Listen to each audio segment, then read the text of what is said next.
Hi everyone, welcome back to the channel. Today we'll be discussing about the casting procedures and the defects. So casting procedures or techniques are basically all the process or steps which are being involved in fabrication of a metal crown. Now there are certain defects also which can occur during this process, and in this video we'll be discussing about all these things. So in part 1 of the video we'll be mainly discussing about the procedures, and the defects will be studied in part 2. So the very basic question which we have here is that what is a casting technique or a casting procedure? Now a casting technique actually means that there is fabricating of a wax pattern. That means you're going to fabricate a wax pattern of the crown of the tooth which is to be replaced. Then the second step we are going to do is investing it into a refractory mold. The third step we are going to do is we are going to eliminate this made wax pattern at a very elevated temperature. This is the third step. At the fourth and the last step, what we will do is we will flow the molten metal into this mold, or you can say a kind of space which is being created after eliminating or removing the wax pattern, after burning out the wax pattern. So we will be discussing about all these processes one by one. Looking at the step-by-step procedures, the very first step we have is impression. The first thing we will do is take the impression of the tooth structure which is supposed to be replaced. The second is the dowel pin placement, making of the cast, wax pattern fabrication. After the wax pattern fabrication, we will be attaching the sprue base, casting ring, cement casting, which is also said to be investing material casting, the burnout, metal casting, and cleaning and finishing and polishing. So moving to the very first step one by one. Here you see the first thing we are going to take the impression of the tooth which is to be replaced.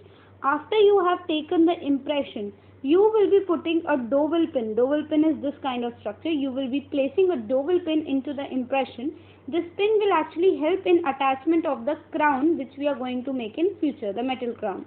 Now the third step is to make the cast. So to make the cast, we will be pouring this dental stone into the impression which we have just made. So this is the first, second and third step we are going to do. The fourth step here, what we are going to do is make the wax crown pattern, or you can say wax pattern fabrication. So for example, this particular tooth is to be replaced.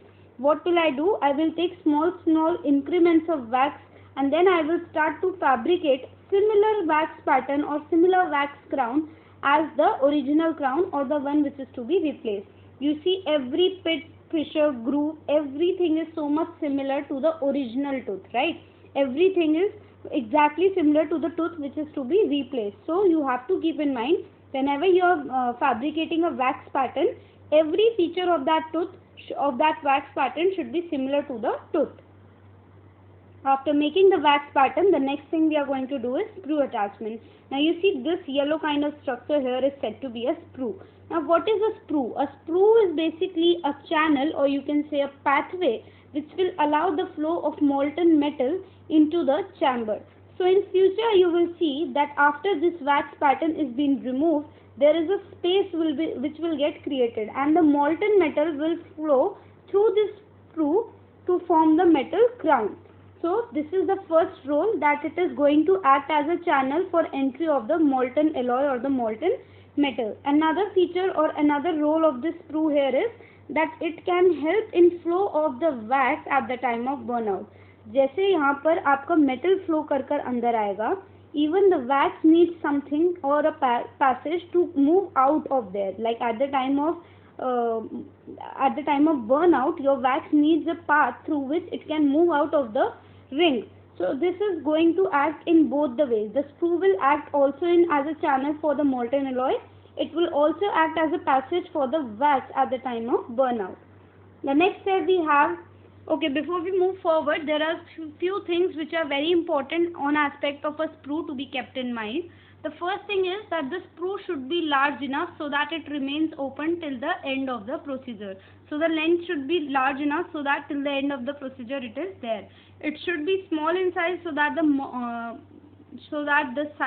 it should be small in size so that the metal fills up quickly before cooling. For example, you see here that this sprue which is attached to this wax pattern, in width it should be strong enough or it should be broad enough so that it does not easily get blocked or kind of filled at the time of wax burnout. So it should be broad enough so that every wax can move out of it very easily. Also it should be short in length so that when the metal is flowing in, the metal can quickly enter into the wax pattern mold which is to be created, and it should not be a very long sprue. Otherwise what will happen is that the metal will cool somewhere here only, or maybe somewhere here only. It will not even reach this area where the crown is made. So it is very important that the width should be good and the length should also be really small.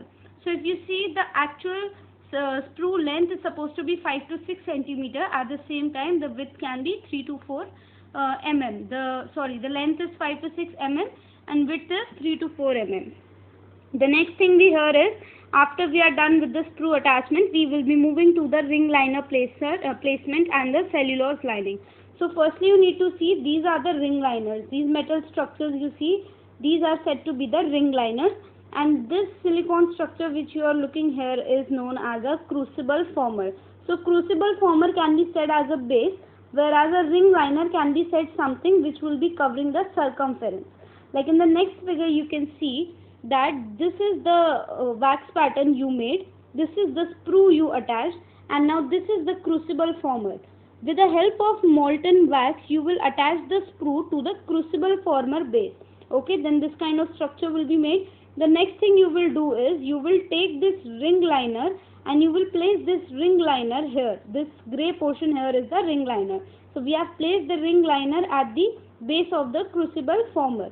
Inside the ring liner, what we have to do now is, we have to put a cellulose line. You see this cellulose lining. This cellulose lining is also said to be the ring liner. It basically helps at the time of expansion of the investing material. After doing all this setting, what we do is, we pour investing material inside it, and that investing material is going to expand a lot at the time of burnout. So it is important to place a ring liner here inside the casting ring. So you understand what we have did? First we did the wax pattern, then we did this sprue attachment, then we attached the sprue to the crucible former, then we attached a casting ring to it, and after that we placed a cellulose lining usually, which is the ring liner. Okay, the next step we have is pouring the cement or the investment material. Usually we use gypsum products for this, that is the plaster of Paris generally, and we will mix it in water and then we will pour it inside the casting ring. Now for pouring and mixing you have two techniques. Either you can mix it by hand, that is hand investment, or you can do vacuum investment, in which you have these kind of machines. You just fix the jar here and then you can just simply mix the investment material in the vacuum condition so that no air bubbles and no deformation is there. So usually we prefer this vacuum investment technique, as it completely makes the investment free from any kind of air bubble. Then, so you can see we have mixed it in vacuum condition. We just poured some gypsum and water, then we mixed it, and after that we have poured this gypsum investment material inside the casting ring, where our wax pattern and sprue, everything is attached. Now 8th step is the burnout step, the wax burnout step. What we have to do in this is that the wax pattern which we made is to be melted out here. So these kind of furnaces are being used for this procedure. Usually they work at a temperature of 480 degrees Celsius. What happens is, there was a wax pattern here, you attached it through a sprue on the sprue base, you poured the investing material. Now in the process of burnout, what will happen is, this sprue and this wax pattern, they will completely melt out, and a hole kind of, or you can say a cavity kind of thing will be created here. A mold kind of structure will be created. Now in this mold we will be moving the molten metal through this sprue, and you see in this figure there is all this solidified structure, which is actually the molten metal which has moved through this sprue into the crown region. So you see this red one is from wax, this is investment, void and metal casting. I hope this diagram is useful for you. So you can understand it from this diagram. This is the wax, then investment is this particular structure. Here it is a void in which the molten metal is to be flowed, and this is the metal casting. After this, the 9th step we have is our metal casting. In the metal casting procedure, We have different type of casting machines. Either we can use the pneumatic casting machine, or we can use the centrifugal machines. Generally we use the centrifugal machines. What do they do is, it basically has this casting ring here, and from here the molten metal is being flown inside, and so the molten metal flows inside this casting ring through the sprue and forms the crown. Now this you can see that here in the cavity which was formed in the center, we have used the gold alloy. Okay, so this is the yellowish kind of structure, that is the gold alloy used here. So this is the gold alloy which we have used here in this figure in the center to make the crown. So this is what we have done till now, that we have used this casting ring. We just did the wax burnout procedure. After that we filled this mold with the metal alloy. Now after you have made this molten metal alloy fill the mold or fill the crown region, the next step we are moving towards is finishing and polishing. Now before this step, it is important to take out the molten metal crown from this ring liner. So how will we take this out from this liner? We will apply a very small or a very controlled pressure on the walls of the casting ring. And what will happen, this gypsum will start to break, and as this is the solid, the gold alloy here is solid, it will not break. Okay, the gold alloy is solid, it will not break, it will come out very easily. And after it has came out, what we have to do is, we have to first polish it completely. After we are done with polishing and everything, we will be removing this sprue, because all we want is this crown to be placed in patient's mouth. And so after removing the after removing the sprue, we can see this crown here. We will polish and further modify and finish the crown to be placed in the patient's mouth.